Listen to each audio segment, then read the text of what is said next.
Oui, Jean chapitre 1, le verset Mhm. 1. OK. Au commencement était la parole, et la parole était avec Dieu, et la parole était Dieu. Hmm. Donc, au commencement était la parole. Quel commencement? Dans les Écritures, il y a beaucoup de commencements. On a le commencement de l'évangile du Seigneur Jésus-Christ. On a le commencement de la création de la terre. Il y a même le commencement de la nouvelle création. Mais c'est de savoir de quel commencement il s'agit ici. Quand on parle au commencement était la parole.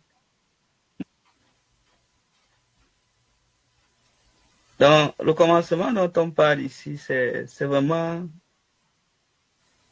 un point dans l'univers, c'est-à-dire un point dans l'éternité où Dieu littéralement a commencé à penser,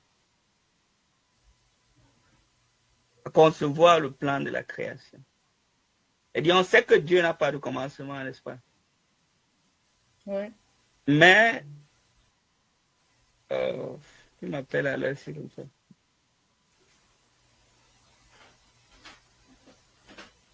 J'utilise mon téléphone, j'ai oublié d'attendre que l'appel se coupe.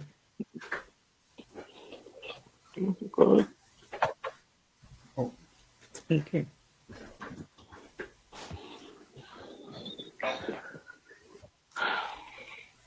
C'est quoi ça?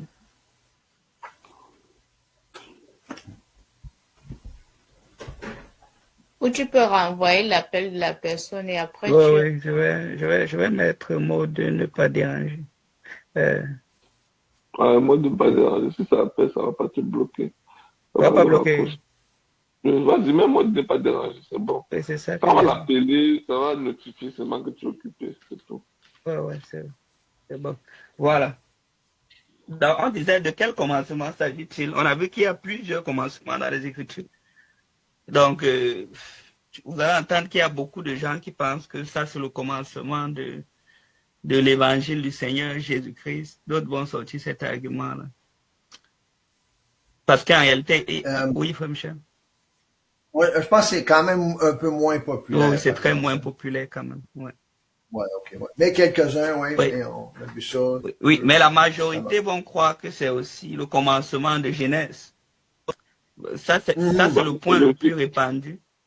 Ouais, c'est C'est logique que, parce que le fait que quand tu regardes les autres, tu vois par exemple Matthieu et tout, est-ce que tu vois un peu que bon, peut-être c'est parce qu'on a commencé comme ça avec la jeunesse que bon, ils se disent que bon, ça va. Ouais, je pense que c'est peut-être tout ça aussi. mhm. Ouais, je pense que comme tu dis aussi, comme ça a déjà été souligné, je sais pas c'est qui est-ce qui parle, c'est-tu Matthieu ou Marc, je pense que c'est Marc, il y en a un qui dit le commencement de l'évangile de Jésus. Ouais, Exactement. c'est ça. C'est ça. Je pense que c'est Marc, ça. Là, c'est ça, c'est un bon point, ça.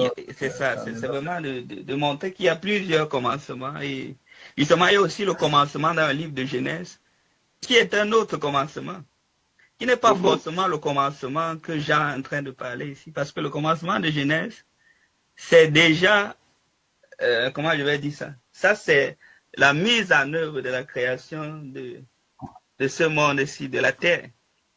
Donc, c'est la création de la terre. Mais le commencement dont Jean parle ici est un commencement qui est bien au-delà de tous les autres commencements qu'on peut rencontrer dans les Écritures.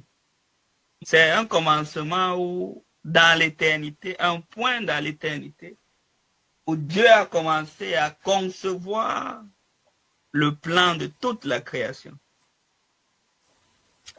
Donc, ce n'est même pas datable.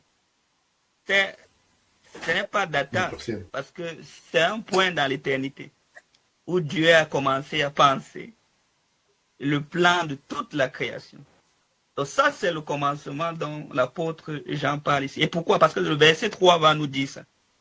Va nous dire pourquoi est-ce que ce commencement est antécédent à tout ce qui a été créé. Pas juste la terre. Parce que la terre, avant d'être créée, ben, Dieu avait déjà créé d'autres mondes. Parce qu'il fallait qu'il y ait déjà d'autres créations, parce qu'on voit les anges, on voit les fils de Dieu, pendant que Dieu crée. Or, pour qu'ils soient là, il faut qu'il y ait quelque chose. Parce que c'est des êtres quand même physiques qui ont besoin d'avoir de la matière pour pouvoir être là et contempler les choses. Donc, ça montre qu'avant, il y avait déjà quelque chose. Donc c'est ça le commencement dont il est question ici. Maintenant, quand on parle d'Apocalypse chapitre 22, le verset 13, la Bible dit, oui, Apocalypse 22, le verset 13. OK.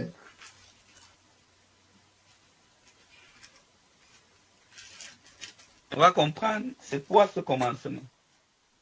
Parce que Dieu va se qualifier comme ça.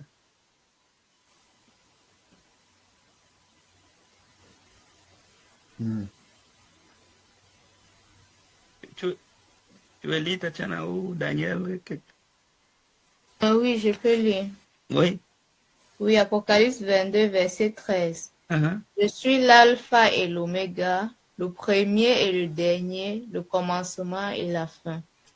Donc Dieu se qualifie, l'un des titres de Dieu, c'est qu'il se qualifie comme étant le commencement. Or, on sait que Dieu n'a pas de commencement. Est-ce qu'on est quand même d'accord avec ça? C'est une base, n'est-ce pas?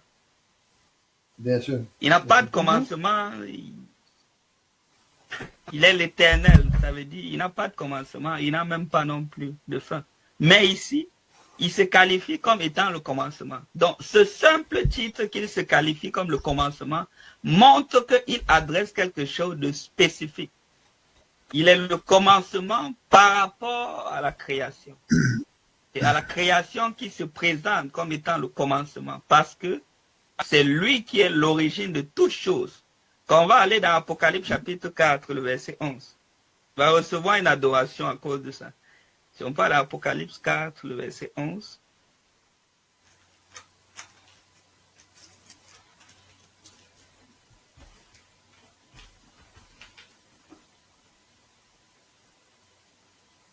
je lis. Oui, les 24 vieillards et les 4 êtres vivants qui vont l'adorer, qu'est-ce qu'ils disent? Tu es digne, notre Seigneur et notre Dieu, de recevoir la gloire et l'honneur et la puissance, car tu as créé toutes choses et c'est par ta volonté qu'elles existent et qu'elles ont été créées.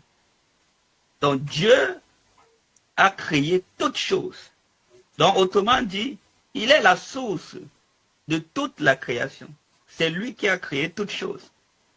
Donc, il est le commencement, c'est parce que c'est lui qui a créé toutes choses. Donc, c'est pour cela qu'il s'identifie réellement comme le commencement, parce que c'est de lui que toute la création a été faite. Maintenant, étant donné qu'on a établi c'est quoi le commencement dont il est question, la Bible dit ensuite, ça continue. Était la parole. Quelle était donc cette parole qui était au commencement? Et là, il y a plusieurs arguments. Les gens vont dire, ah, c'est le Seigneur Jésus-Christ qui était déjà là au commencement et tout. Mais ici, on va véritablement voir, on va aller lire un passage, c'est dans Éphésiens 1, le verset 3. On va lire Éphésiens 1, le verset 3 à 10. Et je vais beaucoup mettre l'emphase sur le verset 9. Mais je veux qu'on lise quand même 3 à 10. Ok, Éphésiens chapitre 3, tu as dit quel verset à quel verset? Le verset 3, Okay. Éphésiens chapitre 1, le verset 3 au verset 10. Et je vais faire l'emphase sur le verset 9. Ok. Éphésiens 1. Je peux déjà lire? Oui. Oui. Ok. Béni soit Dieu le Père de notre Seigneur Jésus-Christ, qui nous a bénis de toutes sortes de bénédictions spirituelles dans les lieux célestes en Christ. En lui, Dieu nous a élus avant la fondation du monde, pour que nous soyons saints et irrépréhensibles devant lui. Nous ayant prédestinés dans son amour à être sans enfants d'adoption par Jésus-Christ, selon le bon plaisir de sa volonté. La louange de la gloire de sa grâce qu'il nous a accordée en son bien-aimé. En lui, nous avons la rédemption par son sang, la rémission des péchés, selon la richesse de sa grâce, que Dieu a répandu abondamment sur nous par toute espèce de sagesse et d'intelligence, nous faisant connaître le mystère de sa volonté selon le bienveillant dessein qu'il avait formé en lui-même, pour le mettre à exécution lorsque les temps seraient accomplis, de réunir toutes choses en Christ, celles qui sont dans les cieux et celles qui sont sur la terre. Amen. Le titre qui m'est venu quand je pensais à ce sujet-ci, c'est Jésus-Christ, la parcelle ou le terrain de toute la création. C'est-à-dire littéralement, c'est comme si tu partais acheter une parcelle de terrain. Et sur ça, là, tu vas construire tout ton projet de bâtiment que tu veux là. Donc, tu achètes une parcelle. Et Jésus-Christ, littéralement, c'est le terrain que Dieu a utilisé pour bâtir tout l'univers, en fait, qu'il a créé. C'est la parcelle, le terrain de toute la création. Le verset 9 est quelque chose qui m'intéresse. La Bible dit, nous faisons connaître le mystère de sa volonté selon le bienveillant dessein qu'il avait formé en lui-même. Donc Dieu avait formé un dessein d'avance, dès le commencement dont on parlait là. Le dessein là réellement, le plan si tu veux, le plan de toute la création. Dieu avait déjà formé ça en lui-même. Quand on dit en lui-même, c'est-à-dire c'est quelque chose qui n'est même pas encore forcément exprimé. Parce que dès lors où ça sort, c'est déjà pour créer. En lui-même d'abord, il a conçu tout le plan. Qu'est-ce que je vais faire? Tout avait déjà été fait. Et le reste là, ça a seulement été mis en exécution. L'exécution là, c'est là où Dieu commence à créer. Mais le plan en lui-même est conçu bien avant. Donc, maintenant, lorsqu'on part dans le livre de... Donc, cette parole-là qu'on dit là, c'est justement toute cette sagesse-là, tout ce plan que Dieu avait conçu en lui-même, qui concernait tout l'univers qui devait être créé. Et on va aller dans Proverbe, chapitre 8.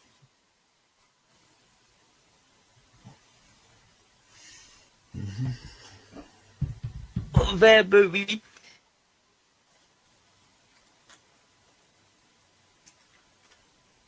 Oui.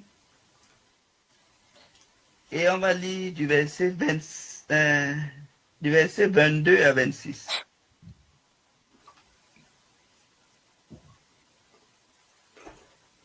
Proverbe 8, verset 22 à 26.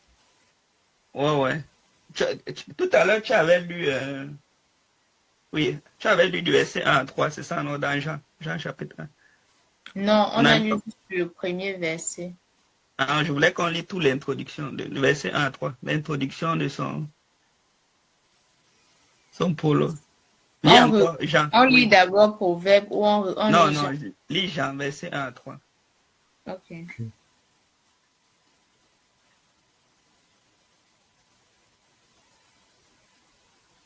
Au commencement était la parole, et la parole était avec Dieu, et la parole était Dieu. Elle était au commencement avec Dieu. Toutes choses ont été faites par elle, et rien de ce qui a été fait n'a été fait sans elle. Donc, la Bible dit toutes choses ont été faites par elle. Et rien de ce qui a été fait n'a été fait sans elle. On a lu tout à l'heure l'Apocalypse chapitre 4, le verset 11, là où les 24 vieillards et les êtres vivants rendent gloire à Dieu en disant qu'il a créé quoi? Toutes choses. Oui. Et que par sa volonté, toutes choses existent. Donc, c'est cette parole-là que Dieu a utilisée pour créer toutes choses. Toutes choses. Donc, ici, la Bible, on va aller dans Proverbe maintenant. Proverbe, verset 8, comme j'ai dit. On va lire le verset 22 à 26. Pour comprendre quelle est cette parole qui était au commencement.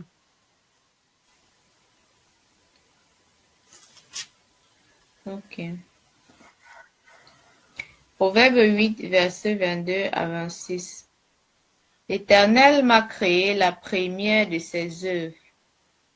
Avant ses œuvres les plus anciennes, j'ai été établi depuis l'éternité, dès le commencement, avant l'origine de la terre. Je fus enfanté quand il n'y avait point d'abîme, point de source chargée d'eau, avant que les montagnes soient affermies, avant que les collines existent, je fus enfanté. Il n'avait encore fait ni la terre, ni les campagnes, ni le premier atome de la poussière du monde. On va s'arrêter là.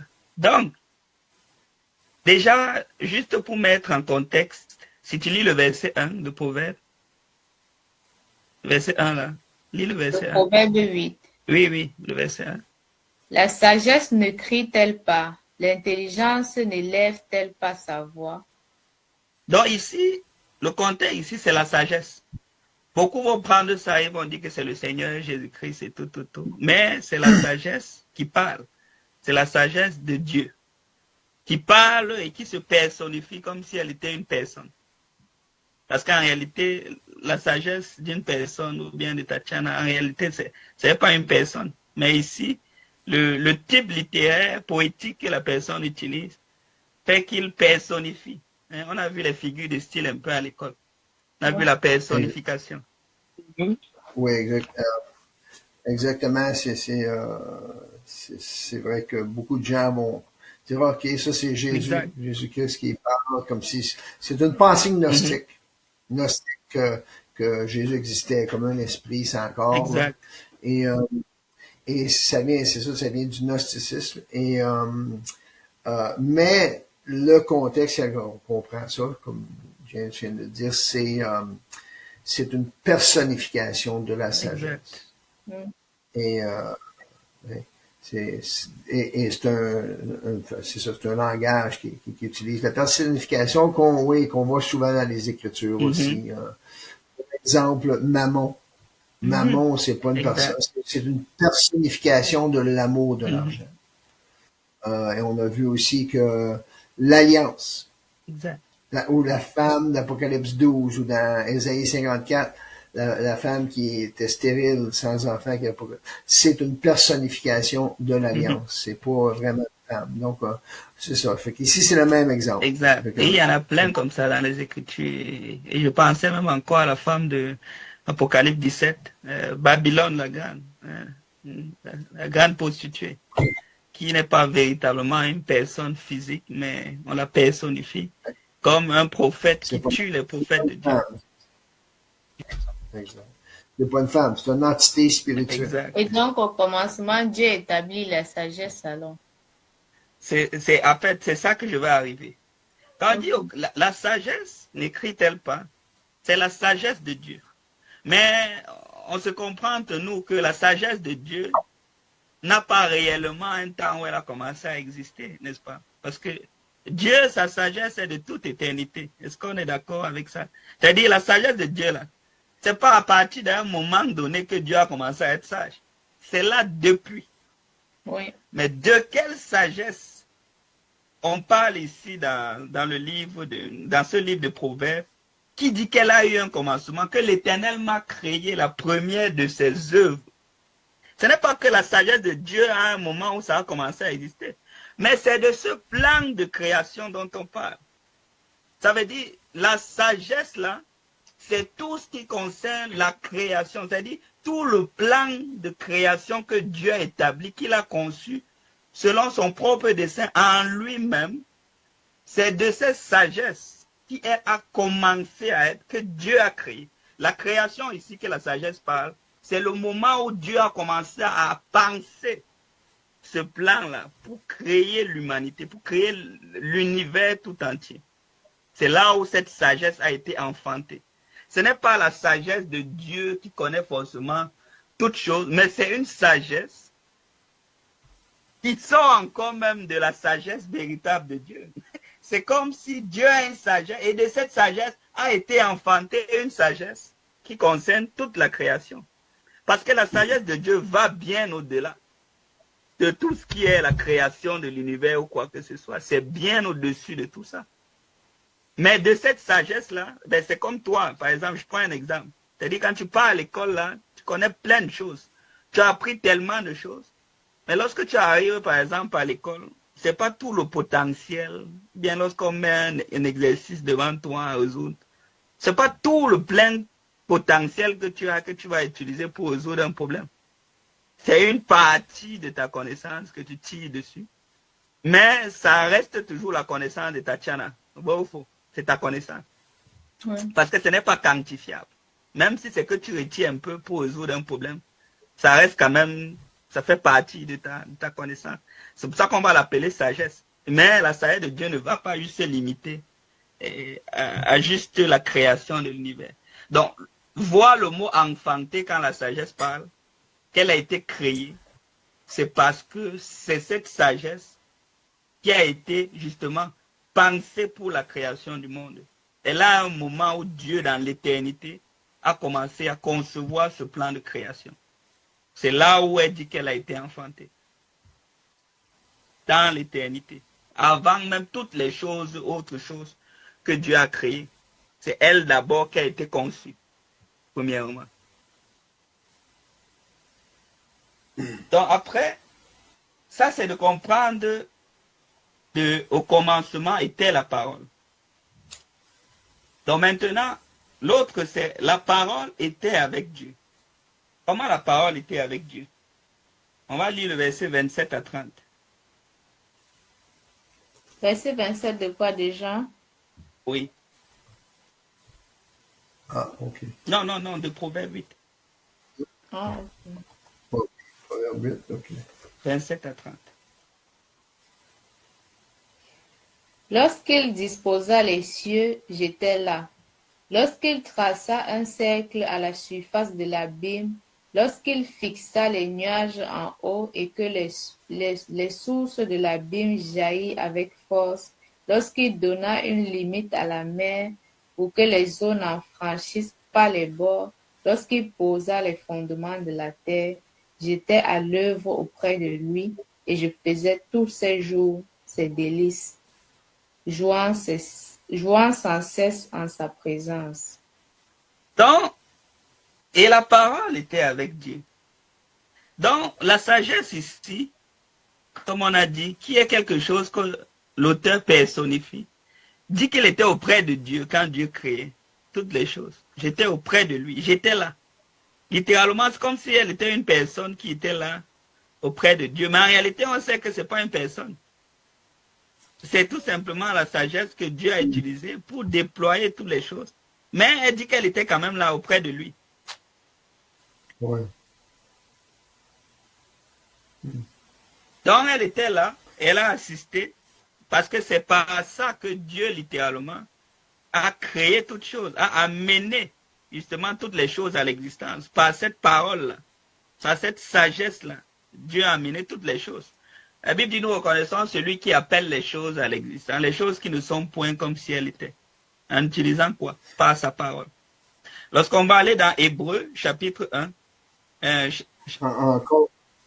Juste encore une fois ici de remettre l'emphase que c'est une personnification. C'est une personnification.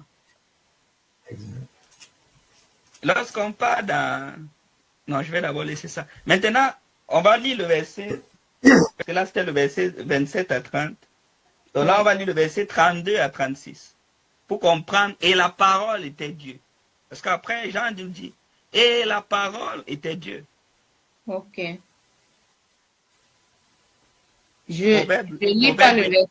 Oui, Proverbe 8, 32 à 36. mais on laisse le verset 31. Ben, tu peux lire 31, ça fait 31 à 36. Ok.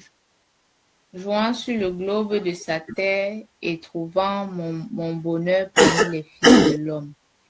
Verset 32. Et maintenant, mes fils, écoutez-moi et heureux ceux qui observent mes voies. Écoutez l'instruction pour devenir sage. Ne la rejetez pas. Heureux l'homme qui m'écoute, qui veille chaque jour à mes portes et qui en garde les poteaux. Car celui qui me trouve a trouvé la vie, et il obtient la faveur de l'Éternel. Mais celui qui pêche contre moi nuit à son âme. tous ceux qui me haïssent aiment la mort. Est-ce que ça vous rappelle un peu les paroles de quelqu'un, hein? J'ai dit, l'homme qui pêche contre moi, c'est elle qui mourra. Mais ici, la sagesse parle comme si elle était Dieu. La Bible dit, oh, la vie éternelle, c'est qu'ils te connaissent. Et la sagesse dit ici là que c'est lui qui me trouve à trouver la vie. Donc, la sagesse ici est la personnification même de Dieu. C'est l'ultime agent. Ça, c'est aussi une notion que peut-être un jour, Frère Michel va partager peut-être avec vous, qu'on voit déjà que ça commence même à devenir doctrinal, là, parce que c'est tellement plein dans les Écritures. L'ultime agence, c'est-à-dire ici on voit la parole, la sagesse dans Proverbe, qui s'établit comme un ultime agent, revêtu de toute l'autorité quasiment de Dieu. Littéralement, qui parle même comme si elle était Dieu. Il n'y a que Dieu qui parle comme ça. Mais c'est la sagesse qui parle. Donc aujourd'hui, ce n'est plus un mystère pour nous de comprendre pourquoi dans Jean 1, on dit la parole était avec Dieu. C'est un jeu de personnification où la parole représente l'ultime agent de Dieu jusqu'à devenir même Dieu lui-même avec toute l'autorité. Ouais. Il y a quelque chose que je voulais ajouter par rapport à ça, par rapport au premier verset là. Ça fait partie des versets qui perdaient un peu les gens sur le fait que Jésus-Christ est Dieu. Parce que la dernière fois que je discutais avec le pasteur de ma sœur là, c'est ce qu'il disait que et la parole était Dieu. Et cette parole là, il considère que la parole c'est Jésus-Christ. C'est ça. Et donc la dernière partie qui dit la parole est Dieu, ils disent que ça veut dire Jésus-Christ est Dieu. Ouais. En fait, j'ai eu cette discussion avec 3 pasteurs et les 3 pasteurs ont eu le même raisonnement. C'est ça, et c'est toujours un verset qu'ils vont prendre, un des versets. Oui, ce verset, ça perd beaucoup les gens. Jean qu'il est interprété d'une manière gnostique, comme on a dit, et aussi qui vient une interprétation qui vient du monde helléniste. Les Grecs qui avaient plusieurs dieux, qui ont commencé à entrer dans l'Église, et cette pensée-là est rentrée à travers la chrétienté après la mort des apôtres. Au 2e et 3e siècle. C'est là que ça s'est vraiment développé, cette pensée-là. Pas pendant que les apôtres étaient en vie. Et peut-être un petit peu l'idée de l'agent, vu que oui, c'est bon. C'est intéressant de voir, oui, la sagesse était l'agent de Dieu. C'est pas une pensée qu'on a l'habitude d'avoir, mais dans le fond, c'est très réaliste d'amener ça.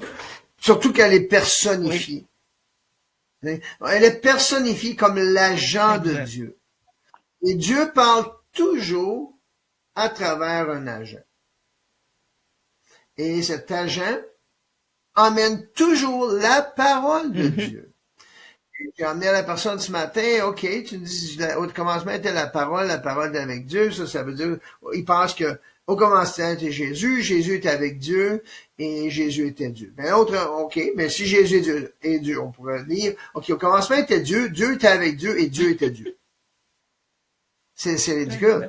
Mais, les gens sont pas conscients de la mauvaise interprétation parce qu'ils ont appris selon le monde helléniste.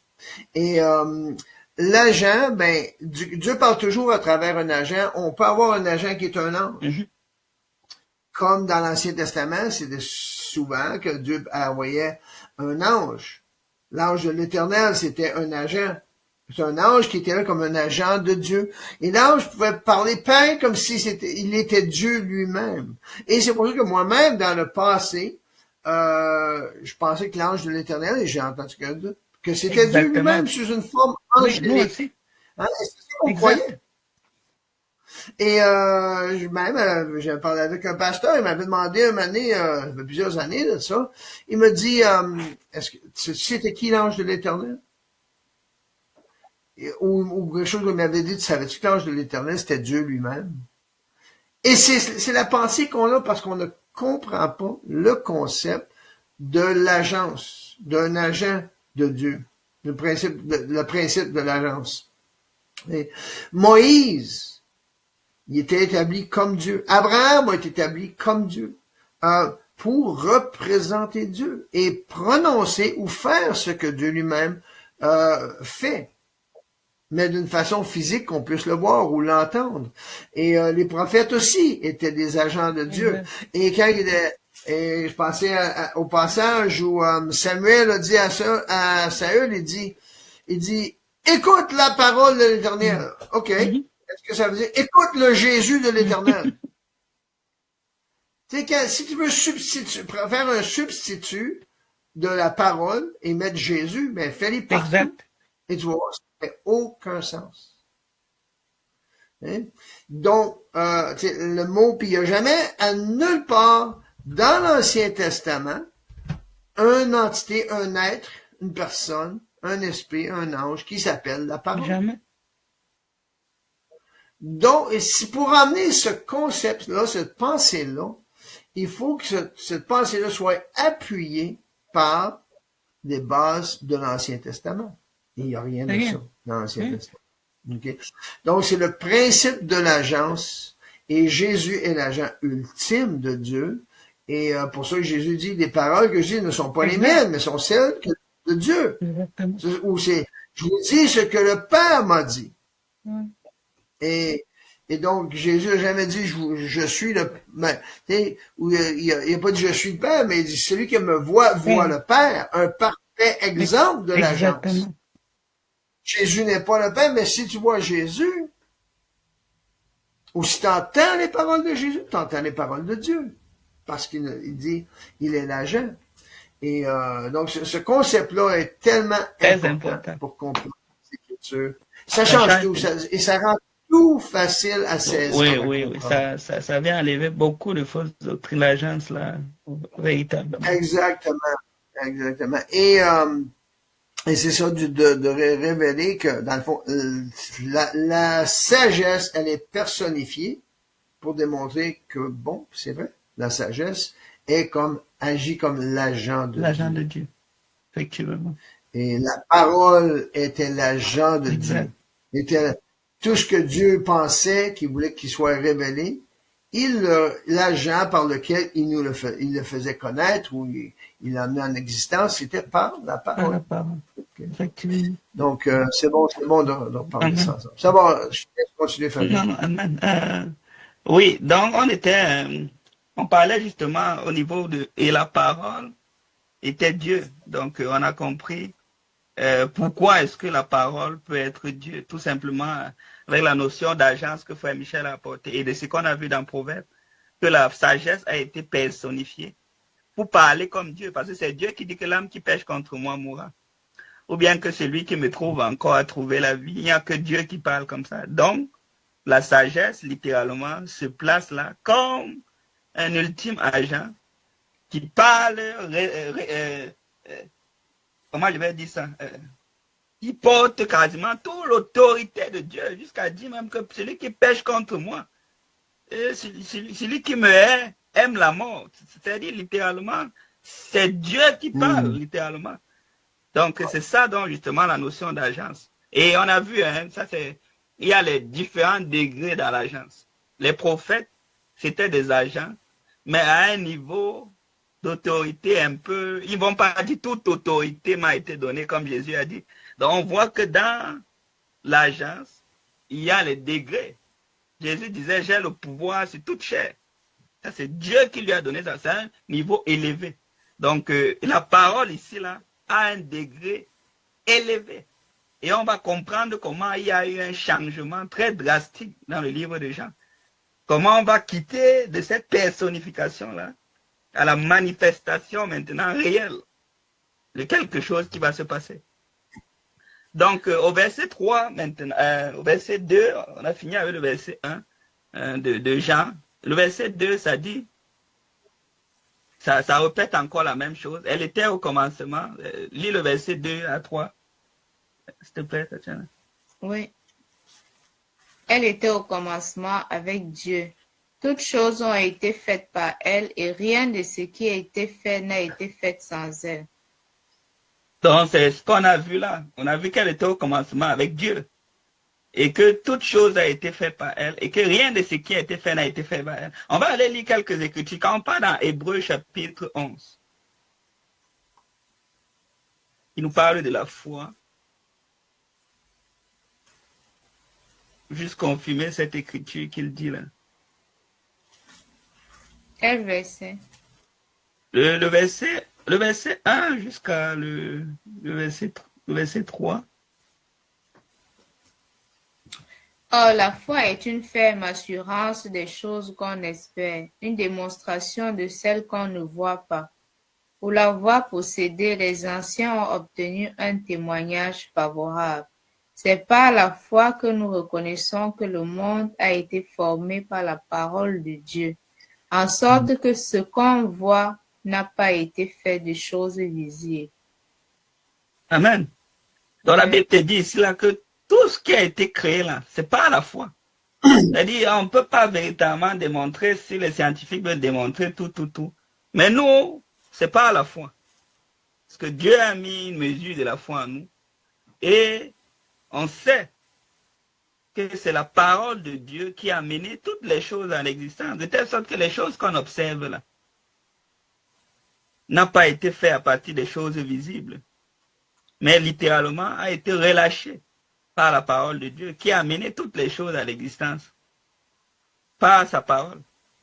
Donc, quand on dit que la parole, que toute chose a été créée, que rien de ce qui a été créé a été fait sans elle, c'est cette parole-là, justement, qui a tout créé. Maintenant, quand on continue dans le livre de Jean, Jean chapitre 1, laisse-moi arriver là.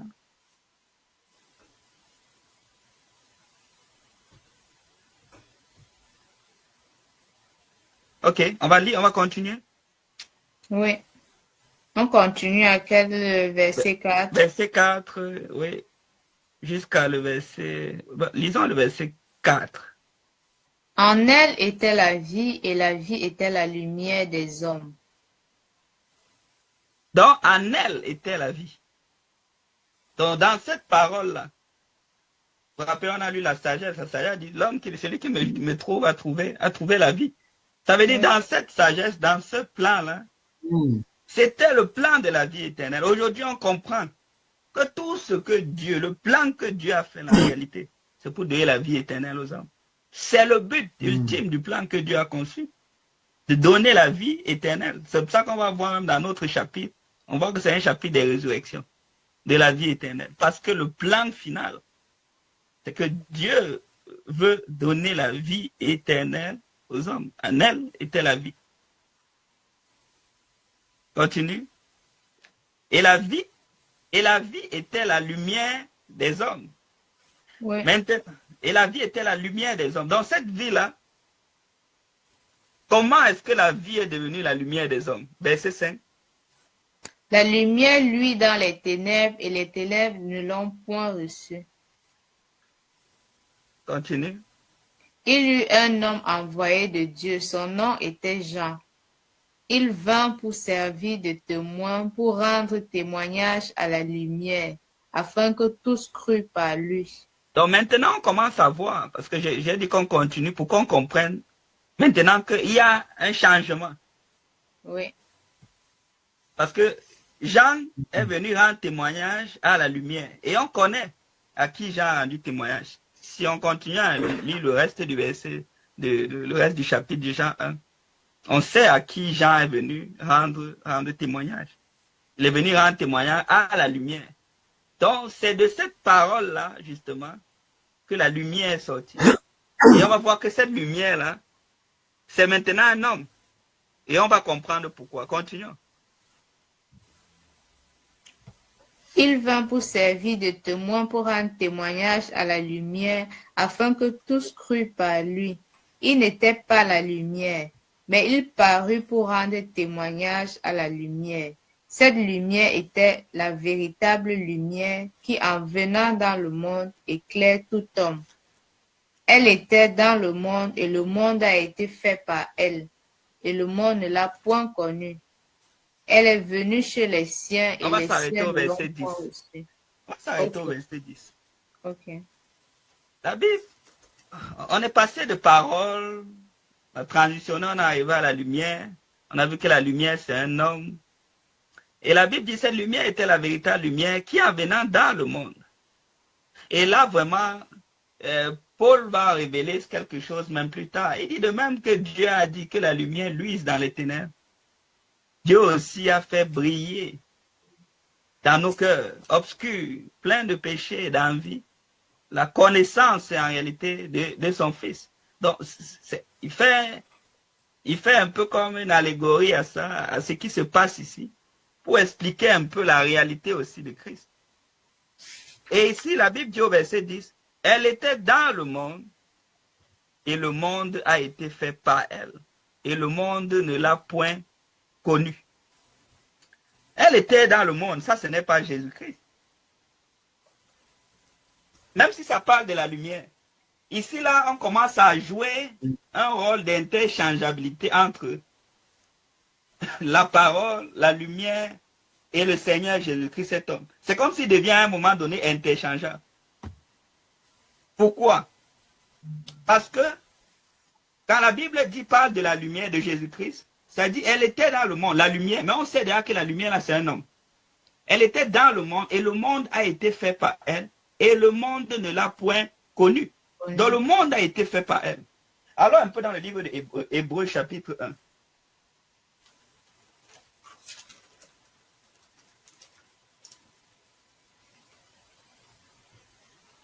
Oui. On va lire le verset 1 à 3. 1 à 2. 1 à 2. 1, 2, ok.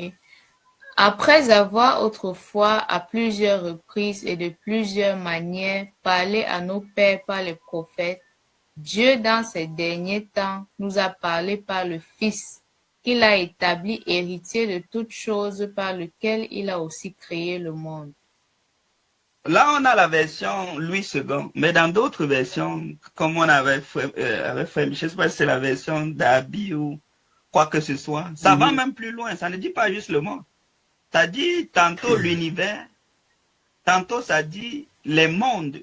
Et tu sais, juste avoir la bonne traduction, ça amène tellement de choses. Parce que là, quelqu'un peut limiter là, s'il croit que c'est la terre seulement ici. Là.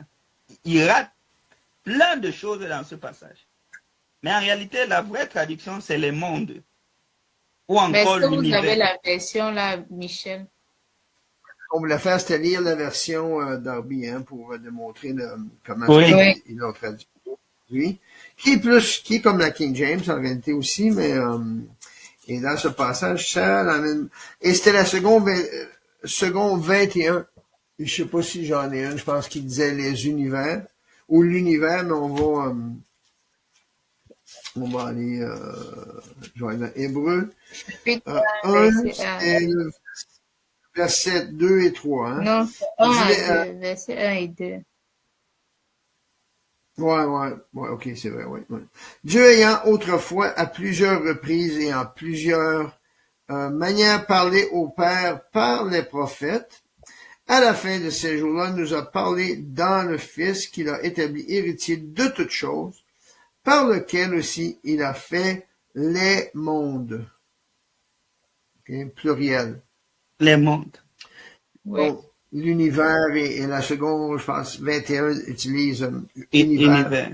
Donc, la version Louis II, ça dit le monde, mais en réalité, c'est de comprendre que le monde dont il parle. Mais quand je lis en anglais, c'est la version Louis II, parce que ma Bible est traduite français-anglais, c'est bilingue. Mais quand en anglais, c'est a word, c'est au pluriel avec S, oui. Parce que King James. By whom also he made the world avec S. Exactement. Voilà. Ouais. Donc c'est la même chose. Même dans le livre de Jean, même le monde qu'on parle d'argent, c'est pas juste la terre. C'est tout l'univers quasiment. Où la parole qui est personnifiée était dans le monde. Mais le monde, tout simplement, ne l'a pas connu. Donc, littéralement, quand tu vois dans Jean 1, le verset 3, là, Jean parle de la capacité générale de Dieu à créer. a agi, a influencé sa propre création. Paul même a utilisé une comparaison similaire lorsqu'il réfère les événements de la Genèse pour montrer que la même puissance de Dieu qui est responsable de la création de la lumière est également responsable de l'onction et de la direction du Seigneur Jésus-Christ. Quand on lit 2 Corinthiens 4, le verset 6, si tu le lis un peu, on va revenir sur Hébreu là. 2 Corinthiens 4, 6, ça dit quoi? Car Dieu qui a dit la lumière brillera du sein des ténèbres a fait briller la lumière dans nos cœurs pour faire resplendir la connaissance de la gloire de Dieu sur la face de Christ.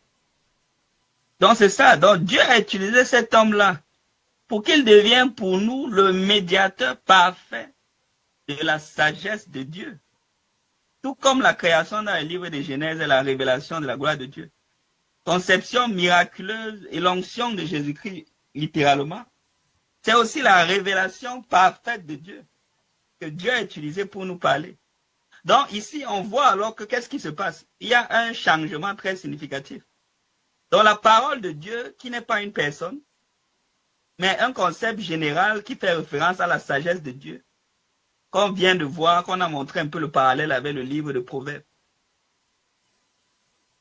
Donc, le Logos, que tu vois là, qu'on vient de montrer, le monde déchu n'a pas connu Dieu. Parce que la Bible, il était dans le monde et le monde ne l'a pas connu. Donc le monde déchu n'a pas connu Dieu à travers ce que Dieu a créé. C'est pourquoi la pleine révélation de l'essence de Dieu s'est faite à travers la personne de Jésus-Christ.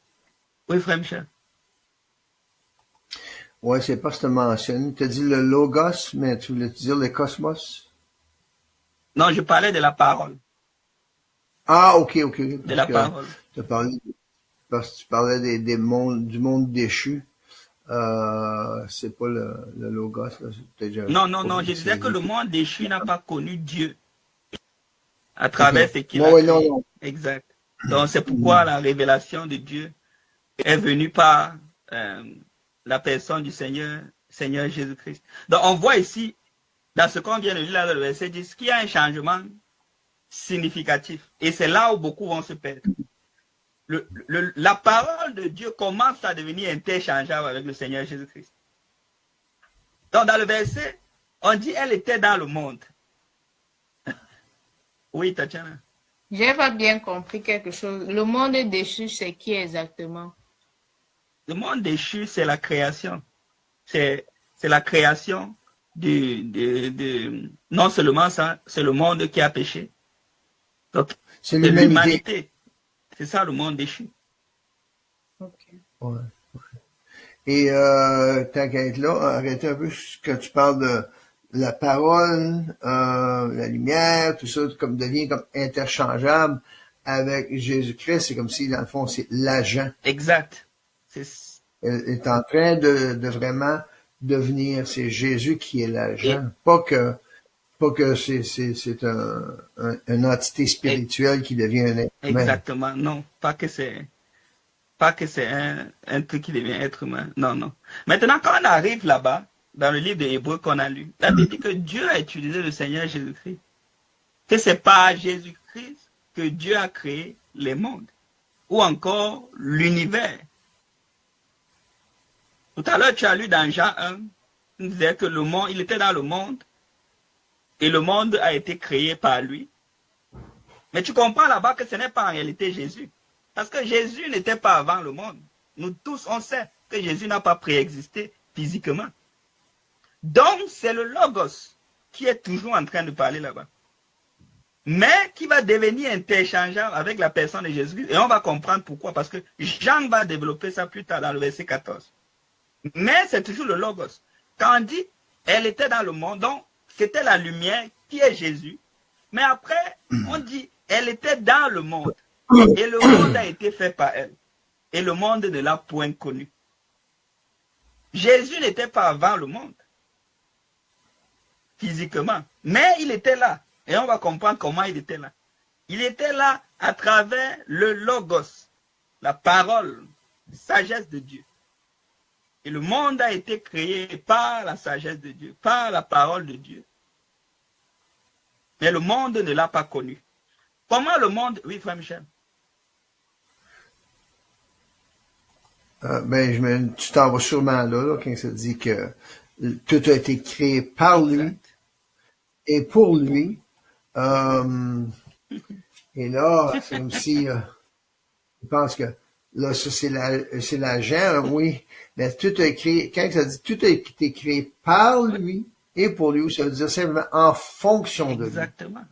En fonction de ce que c'était le point central de, je pense qu'on avait dit, la vision La de Dieu. vision de Dieu. La vision de Dieu véritable. Voilà. Donc, on voit donc que justement, quand la Bible dit que le monde a été créé par lui et le monde ne l'a pas connu, on a une base. On sait que Jésus n'a pas préexisté littéralement. C'est-à-dire, il n'a pas existé à une autre forme, comme un autre être. C'est ça que Frère Michel disait là tantôt. Ce n'était pas un ange ou un esprit ou quoi que ce soit. Non. Jésus, c'est un homme. Mais, il a préexisté dans le plan de Dieu. Et le monde, justement, ne l'a pas connu. Comment? Malgré qu'il n'était pas encore venu. Le monde ne l'a pas connu. Pourquoi? Parce qu'il était ce plan-là. Et déjà, quand tu lis le livre de Romains chapitre 1, on va lire Romains chapitre 1, le verset 20.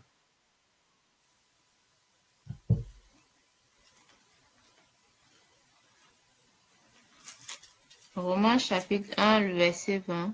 En effet, les perfections invisibles de Dieu, sa puissance éternelle et sa divinité, se voient comme à l'œil depuis la création du monde. Quand on les considère dans ces ouvrages, ils sont donc inexcusables. Continue même. Puisque, ayant connu Dieu, ils ne l'ont point glorifié comme Dieu et ne lui ont point rendu grâce. On peut s'arrêter là. Okay. On peut s'arrêter là.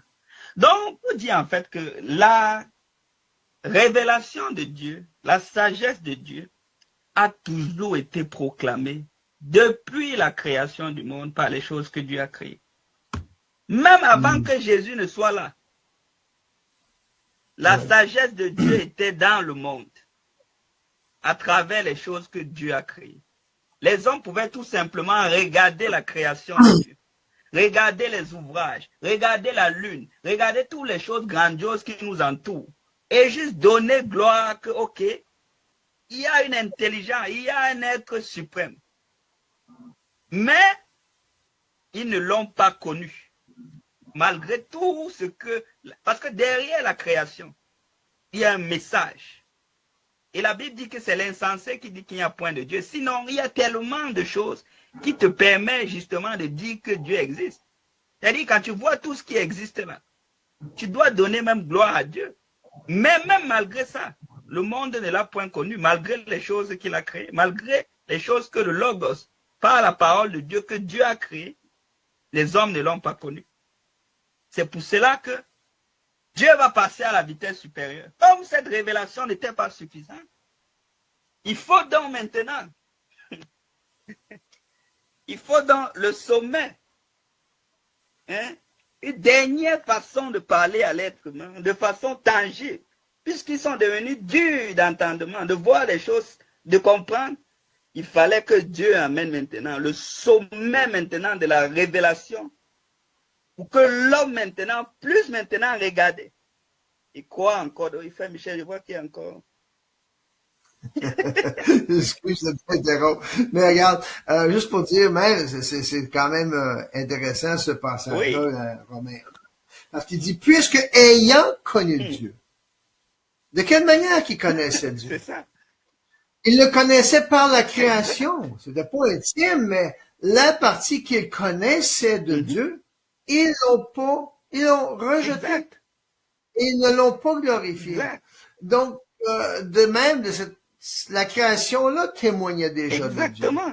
de Dieu. Et amenait la connaissance de Dieu, de sa grandeur. Et donc, mais la création n'est pas Dieu. N'est pas Dieu. Et c'est souvent ce que les gens vont aller à côté, ils vont se mettre à parler de, tu sais, d'honorer la création. Et c'est ce que Paul amène aussi dans ce passage. Ici, il dit, ils ont préféré La créature. adorer la création plutôt que le Créateur. Oui. C'est ça. OK?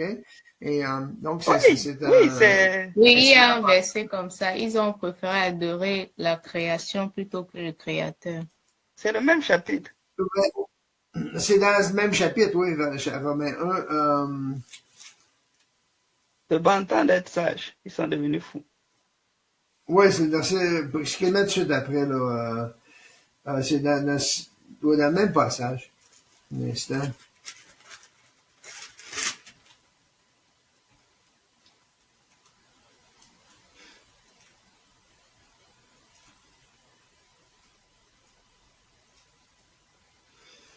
En tout cas, c'est là, ça dit justement que plutôt que ils ont préféré adorer la création plutôt que le Créateur. Qui est béni Si je éternellement. trouve Exactement. D'accord, ben on peut. Ouais, ok, on peut continuer quand même. Je Vous avez ne vu vais ça? pas perdre le fil. Oui, c'est le verset 25. 25, Oui, ok. eux Ok, qui ont c'est bon. changé la vérité de Dieu en mensonge et qui ont adoré et servi la créature au lieu du Créateur, qui est béni éternellement. Voilà, voilà. Donc, c'est comme ça qu'ils connaissaient Dieu. Ça dit qu'ils connaissaient Dieu, mais ceux qu'ils connaissaient de Dieu, ils l'ont rejeté, ils n'ont pas voulu lui donner la gloire. Oui. Wow. Toi. Ok.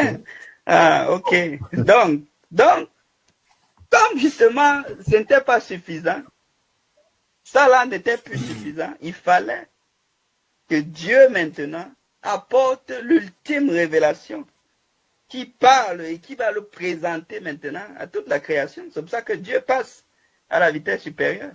C'est pour cela que le Logos, parce que tout ça, c'est le Logos qui a amené toutes ces choses-là à l'existence. Parce que c'est du Logos que tout ce qui se voit là a été créé. Et le monde n'a pas connu. Le Logos a pris maintenant une autre forme. On va continuer la lecture et on va comprendre pourquoi. Dans le livre de Jean, on était dans Jean. Oui. On va lire jusqu'au verset 14. Je continue de quel verset à On 14? était à 10. 10 Ok. jusqu'au verset 14. Elle était dans le monde et le monde a été fait par elle et le monde ne l'a point connue. Elle est venue chez les siens et les siens ne l'ont point reçue. Mais à tous ceux qui l'ont reçue, à ceux qui croient en son nom, elle a donné le pouvoir de devenir enfants de Dieu, lesquels sont nés non du sang, ni de la volonté de la chair, ni de la volonté de l'homme, mais de Dieu. Et la parole a été faite chair et elle a habité parmi nous, pleine de grâce et de vérité, et nous avons contemplé sa gloire, une gloire comme la gloire du Fils unique venu du Père. Et le verset 18. Verset 18. Mais j'ai pas lu le verset 15. Je continue. Je sais, ça c'est un témoin. Bah, tu peux lire de 15 à 18, c'est correct. Ok. Jean lui a rendu témoignage et s'est écrié, c'est celui dont j'ai dit, celui qui vient après moi m'a précédé, car il était avant moi. Et nous avons tous reçu de sa plénitude et grâce pour grâce. Car la loi a été donnée par Moïse, la grâce et la vérité sont venues par Jésus-Christ. Personne n'a jamais vu Dieu. Le Fils unique qui est dans le sein du Père est celui qui l'a fait connaître. Donc, au verset 14, il y a un dénouement qui se passe. Et la parole a été faite chair. Comment est-ce que la parole a été faite chair? Puisque en réalité, c'est la parole qui a tout créé. Comme on a vu, c'est par la parole que Dieu a créé toutes choses. On a lu dans le livre d'Hébreux chapitre 1 que c'est par Jésus-Christ que Dieu a créé les mondes ou encore l'univers.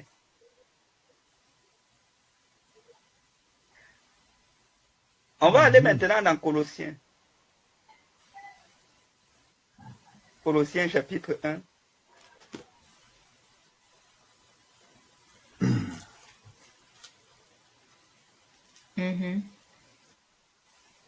À partir de quel verset?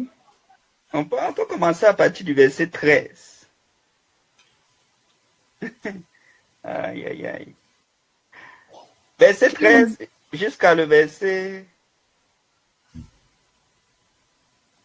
Commence à 12. Oui, on peut commencer à On va 12, commencer. mon frère Michel a dit. Ok. 12 jusqu'à...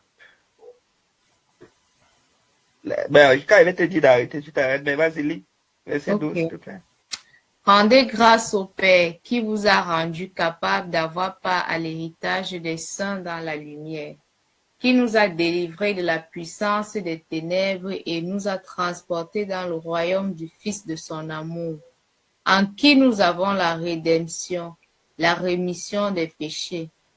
Il est l'image du Dieu invisible, le premier-né de toute la création. On peut s'arrêter d'abord là. Oui. La Bible dit qu'il est le premier-né de toute la création. Création. Beaucoup ici là ont interprété ça en disant qu'il est le premier-né de la nouvelle création. Mais ce n'est pas écrit ici. Nouvelle création. C'est écrit qu'il est le premier-né de toute la création. Ça veut dire de tout ce que Dieu a créé là, Jésus-Christ est le premier-né. Mais comment? Parce qu'on sait qu'il n'est pas né. avant, on sait là où il est né. Il est né avant, il est né là-bas à Jérusalem, on a vu. Mais comment est-ce que ce Jésus-là est devenu le premier-né de toute la création?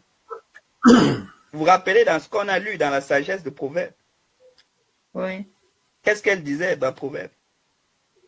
Que j'ai été créé la première de ses œuvres, avant les œuvres les plus anciennes. Et après, on te dit quoi? Que la parole est devenue chair. Donc tout le plan de Dieu, tout le conseil de Dieu a été déployé complètement dans cet homme-là, Jésus-Christ. De telle sorte que la parole qui était tout simplement une parole, tout ça là concernait cet homme-là. Comme Frère Michel a sorti le mot là. C'est le point central où la plateforme Jésus-Christ que Dieu a utilisée pour créer toutes choses, littéralement. Donc en réalité, il vient avant tout chose de la création. Parce que c'est de lui d'abord que Dieu a créé, a bâti tout le plan de la création. Ça a été bâti en lui. Donc ce qui fait qu'il est même le premier, même avant les anges. Même avant les dominations que Dieu a créées. C'est d'abord Christ qui est dans le plan de Dieu. Et tout cela vient à l'intérieur de ça. Donc la création dont on parle ici, ce n'est pas la nouvelle création qui est la nouvelle naissance et tout là. C'est vraiment la création de tous les êtres que Dieu a fait. Tout. Et c'est pour ça qu'aujourd'hui, on va comprendre plus tard pourquoi tous ces êtres-là se prosternent devant le Seigneur Jésus-Christ. Parce qu'en réalité, c'est l'accomplissement de tout ce que Dieu a fait. Oui, Mais oui, oui. tous ces anges, bon. même jusqu'à les rois des autres mondes, tous, même s'ils n'ont pas de rapport avec la terre, parce qu'en réalité, étant roi, ils ne devaient pas se prosterner devant le Seigneur Jésus-Christ parce qu'ils ont leur propre monde. Ouais. Mais nous les voyons se prosterner devant cet homme-là, qui lui aussi est un roi d'un autre monde. Pourquoi est-ce qu'ils doivent le faire? Parce qu'en réalité, c'est le sommet de tout ce que Dieu a voulu faire, le mystère de tous les temps révélé, de tout ce que Dieu a fait là. C'est en cet homme-là qu'il a déployé tout ça. Et j'imagine si c'est en faisant une interprétation littérale Exact. de ce passage-là que Arius était venu sûrement à la conclusion que Jésus n'a pas toujours existé, mais un jour Dieu l'a créé avant la création du monde. Oh, c'est Arius, hein? Oui, Arius, c'est ça l'arianisme. Okay. C'est ça que les adventistes et tout ça, témoins de Jéhovah, c'est comme ça qu'ils comprennent ça. Et mais c'est ça, c'est conceptuel, c'est un concept. Exactement. c'était le plan de Dieu. Et comme tu le dis, le sommet de tout ce que Dieu avait créé, c'était la révélation de du Fils de Dieu. C'est la révélation de tout. Le verset 14, on continue le verset 14. Oui. Donc, on retient ici, il est d'abord premier-né. Donc, il est premier-né de toute la création. C'est vraiment toute la création que Dieu a fait. Comme on dit, Dieu a créé toute chose là, c'est le premier. Et on comprend pourquoi il est premier, même s'il n'a pas préexisté, littéralement. Mais il est premier-né parce que le Logos, qui était le plan qui a engendré toute chose, Jésus était véritablement le centre de cette sagesse-là que Dieu a fait.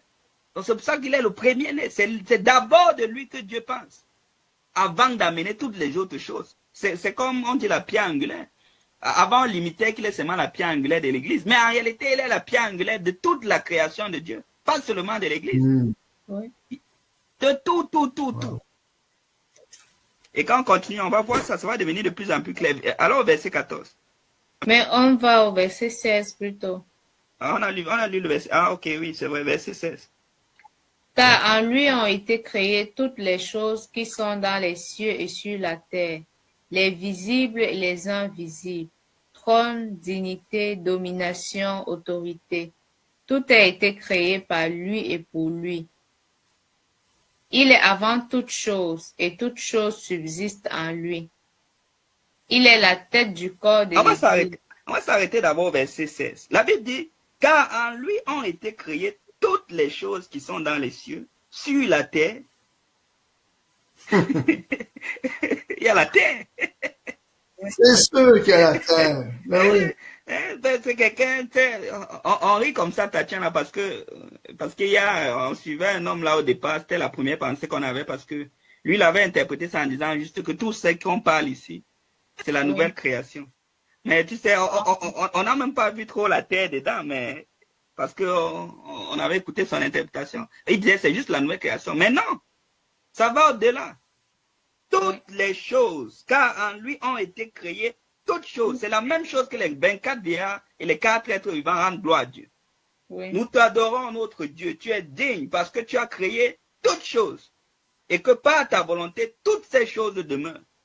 Et ici, dans Colossiens, on nous explique que c'est en Jésus-Christ que toutes les choses que Dieu reçoit la gloire parce qu'il a fait là, il l'a fait en Jésus-Christ. La plateforme, le terrain, la parcelle que Dieu a choisie pour bâtir tout l'univers, c'est le Seigneur Jésus-Christ. Il dit qu'en lui, donc, il est le contour, il délimite toute la création. C'est en lui. Rien n'a été fait à l'extérieur. C'est en Jésus que tout a été fait. Oui. C'est là qu'on dit, comme dit, tout a été créé en fonction de lui. Tout. Les choses, toutes les choses qui sont dans les cieux. Donc, ça veut dire les choses dans les cieux qu'on ne connaît pas. Sur la terre, les visibles. Dans les visibles, là, il peut mettre tout ce qu'il veut. Là. Il peut mettre la terre, le soleil, les animaux, les plantes, tout ça, là, ça entre dedans. Les invisibles, c'est les choses que nous, on ne voit pas. La nouvelle Jérusalem, dedans, il y a la nouvelle création. Okay? C'est les choses invisibles. C'est les choses qu'on ne voit pas encore, la nouvelle création. C'est à venir, c'est invisible. Les trônes, les dignités, les dominations et autorités. Ça, là, ce n'est pas n'importe quoi, là. Ça, là, ça parle de la hiérarchie angélique. Pourquoi? Quelqu'un disait que ça enseigne juste les trucs de la nouvelle création. Pas du tout. Regarde, on va mettre une pause. Salon dans Éphésiens chapitre 1. Éphésiens chapitre 1.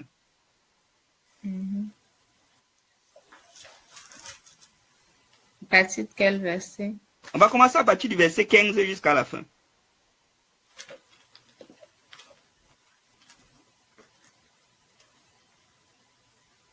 C'est pourquoi moi aussi, ayant entendu parler de votre foi au Seigneur Jésus et de votre charité pour tous les saints, je ne cesse de rendre grâce pour vous, faisant mention de vous dans mes prières, afin que le Dieu de notre Seigneur Jésus-Christ, le Père de gloire, vous donne un esprit de sagesse et de révélation dans sa connaissance, et qu'il illumine les yeux de votre cœur, pour que vous sachiez quelle est l'espérance qui s'attache à son appel, quelle est la richesse de la gloire de son héritage qu'il réserve aux saints, et quel est l'envers lui, et quel est envers nous qui croyons l'infinie grandeur de sa puissance se manifestant avec efficacité par la vertu de sa force.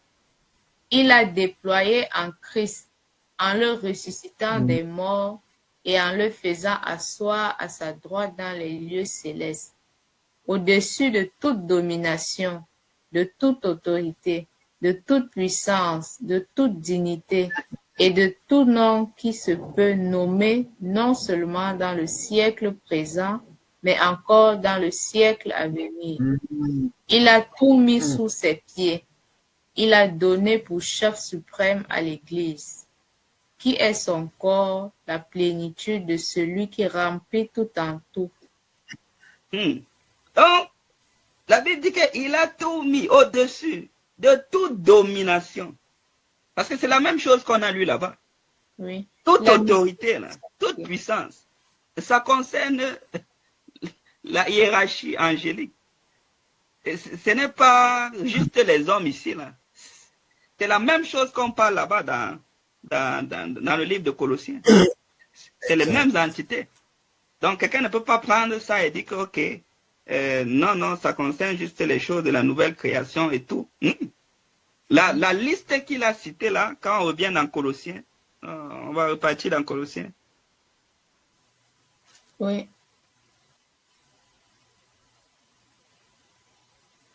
Donc, on était au verset. Oui, quand Colossiens parle des trônes, dignité, domination, autorité, ça là, c'est la hiérarchie angélique. Oui, on au verset 16. Exact, le verset 16. Donc, les trônes, dont tout là, même les anges, c'est ça qu'on veut dire ici, pour te montrer que c'est la création complète. Ce n'est pas tout seulement la nouvelle création, c'est tout ce que Dieu a fait. Même les anges ont été créés à partir du Seigneur Jésus-Christ. Ça, c'est grand, ça. Ça, c'est grand, c'est énorme, ça. Oui. Tous ont été créés en lui. Donc, il n'adore pas quelqu'un d'étrange, là.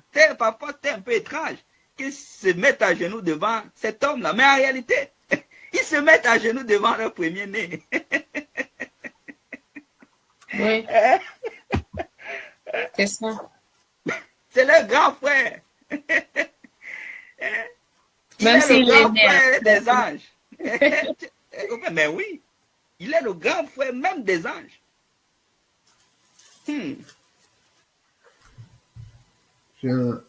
Et ça continue au verset 17. Oui. Ça, il est avant toute chose. Toute chose, il est avant. Du moins, les choses que Dieu a créées, bien sûr. Et toute chose subsiste en lui. Littéralement, tu vois qu'il devient la personnification littérale du Logos. Parce que c'est ça que Dieu a été... On adore Dieu dans Apocalypse chapitre 4 pour ça. Nous te rendons Dieu, dis notre Seigneur et notre Dieu, parce que tu as créé toutes choses et que toutes choses subsistent en toi. Mais en réalité, c'est en subsiste en lui, par la parole, le plan qu'il a dit, qui concerne cet homme-ci, littéralement.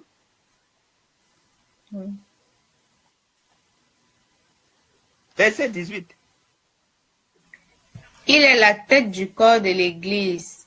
Il est le commencement, le premier-né d'entre les morts, afin d'être en tout le premier. Maintenant, la Bible te dit, on chiffre maintenant de toute la création. On parle maintenant de l'Église. En haut, on a vu qu'il était le premier-né de toute la création. Quelqu'un qui lit ça, il va croire que non, c'est la même chose qu'on parle ici. Non, c'est pas la même chose. On a fini de le présenter par rapport à la création entière. Il est le premier-né là-bas. Maintenant, on le présente aussi maintenant par rapport à l'Église. Il est la tête du corps de l'Église. Il est le commencement.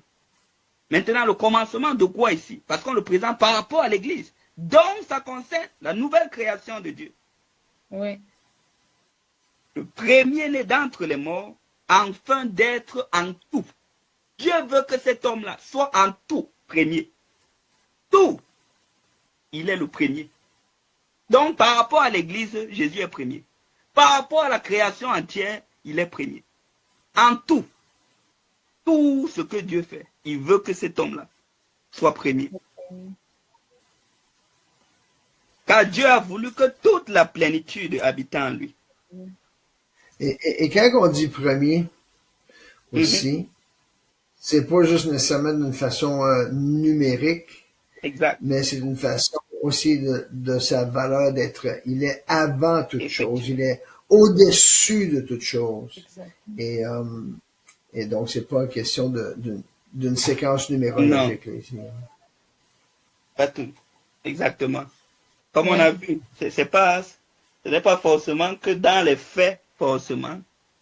Comme Michel a dit, c'est pas que dans les faits, il est vraiment, non. Mais c'est toujours par rapport au plan de Dieu. Que Dieu pense à tout. D'abord, il pense d'abord à cet homme, avant de faire tout. Tout. Même si dans le séquencement de l'application de ces choses-là pour les mettre, il ne vient pas forcément en premier, mais dans le plan de Dieu, il vient en premier dans tout. Et c'est pour cela qu'on comprend dans Hébreu comment Hébreu va dire que vraiment, c'est pas lui que Dieu a fait les mondes. Oui. Et justement, c'est là aussi que je pensais, justement, Hébreu, qui dit qu'il est devenu, au verset 4, là, il va jusqu'à dire, il est devenu d'autant supérieur aux anges qu'il a hérité d'un nombre. Donc, c'est comme si il y a eu un temps, c'est écrit que, il dit, verset 9 du chapitre 2, ça dit, mais celui qui a été abaissé pour un peu de temps au-dessous des anges. Il a été abaissé au-dessous des anges, mais il était avant eux, au-dessus. Donc, c'est comme s'il y a eu cet abaissement temporaire. Et ensuite, élevé au-dessus de tout ça. Effectivement. Et c'est ça, quand je parle que c'est ça qui était le plan de Dieu, qu'il soit, et même on avait discuté ça quand Jésus prie la prière sacerdotale, et qu'il dit, Père, glorifie-moi de la gloire que j'avais auprès de toi avant que le monde fût. Effectivement. C'est pas une préexistence littérale ou physique. C'est que le plan de Dieu, dès le début, comprenait non seulement sa mort ou sa résurrection, mais sa glorification, qui serait glorifié au-dessus de toute chose et que Dieu remettra en lui toute l'autorité, tout le temps du règne qu'il faisait jusqu'à dans l'éternité, ben, Dieu est manifesté. Mais en tout cas, juste pour exactement. Effectivement, c'est ça le point, c'est que et il a abaissé littéralement. C'est justement que on le voit pas par rapport au plan que Dieu a établi. Dieu a établi un homme glorieux au-dessus de tout, mais lorsqu'il apparaît, il apparaît comme un simple serviteur, un homme dont on détourne même le regard, qui n'a même pas un aspect pour plaire. Ça, c'est comme ça qu'on le voit abaisser. Parce qu'en réalité, la promesse de Dieu est tellement énorme pour lui, mais il apparaît dans le monde comme n'importe qui. Wow. Mais nous le voyons maintenant, quand il accomplit ce pourquoi il est venu. Restaurer de la gloire que Dieu a toujours prévue pour cet homme-là, depuis les temps anciens. Et je ne sais même pas, les anges, je ne sais pas si les anges ont compris, mais je pense qu'ils ont compris. Hein? L'acte qu'ils font là, c'est très significatif.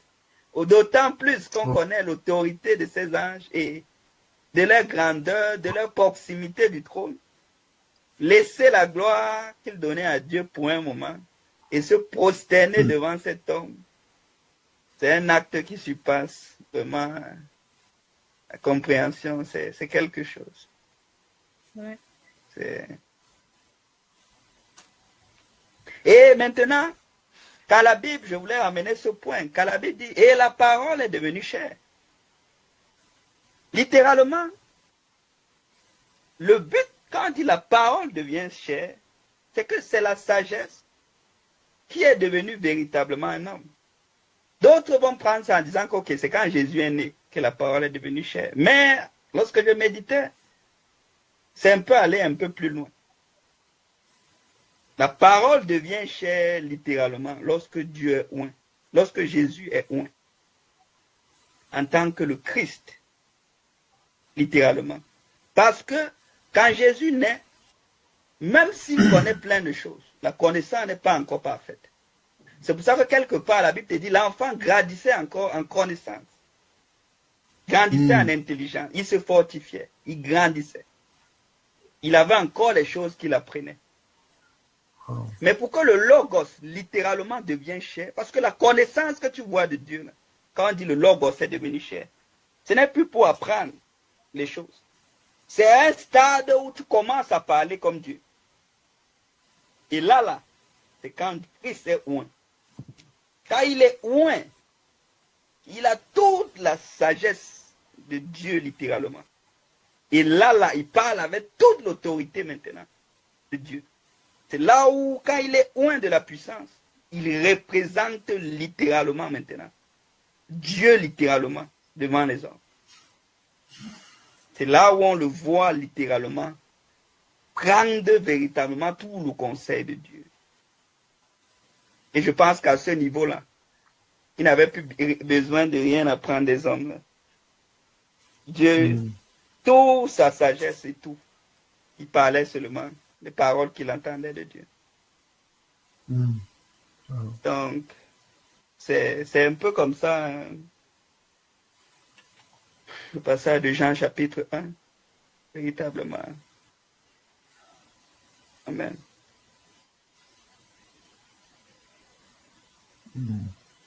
C'est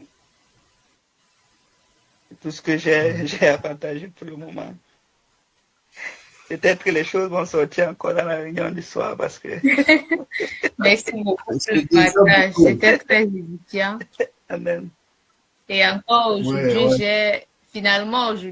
j'ai compris le verset 1 de Jean chapitre 1. Amen. Parce qu'en fait, j'étais quand même perdue, je dois l'avouer, j'étais un peu perdue par rapport à ce premier verset. Parce que je ne comprenais pas exactement la parole, c'est Dieu. Et je me demandais c'est quelle parole exactement qui est Dieu. Vu que les gens ont toujours cru que cette parole, c'était Jésus-Christ. Et s'il y a plusieurs versets qui prouvent que Jésus-Christ n'est pas Dieu, mais que ce verset dit que la parole, c'est Dieu, c'est quoi la parole? Donc aujourd'hui, maintenant, j'ai compris et je suis fière pour ça. Et dans le fond, un autre passé aussi, comme maintenant, tu es en train de faire le chapitre 5 d'Apocalypse, et que Jésus est investi de toute l'autorité royale. Donc, la parole a été fait chair, et comme James a amené, il y a quand même une période d'apprentissage, de croître en connaissance, en sagesse. Mais un jour où il est venu, que même sur la terre, il a été aussi loin du Saint-Esprit, comme il est écrit dans je crois c'est Acte 10, 38, et que Dieu a loin du Saint-Esprit sur Jésus. Jésus